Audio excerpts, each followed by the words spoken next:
In the state of Texas, a biker saw crash debris and feared it was one of his friends, but when he turned around on a one-way street, he met another lost rider.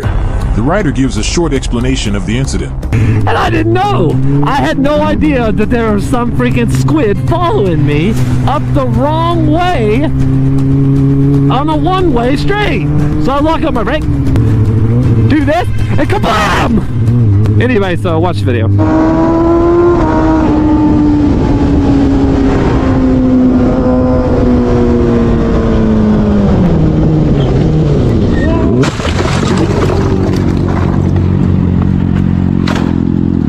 Both riders were fine, but who do you think was at fault here? The biker making a U-turn on a one-way street, or the one speeding the wrong way down on it? Let me know in the comments below.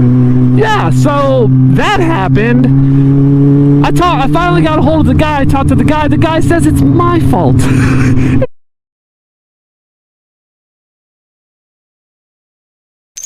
I do have a firearm on me. Top of your head, turn around. The top of your head now! These four bikers were pulled over for speeding, but they claim the traffic stop quickly turned into a violation of their rights. I didn't see him at all. Driver's license for me and your proof of insurance for your vehicle, please. Sir, I do have a firearm on me. Top of your head, turn around. Head to the top of your head now. Head to the top of your head now! On top of your head! And keep them there! I do have a concealed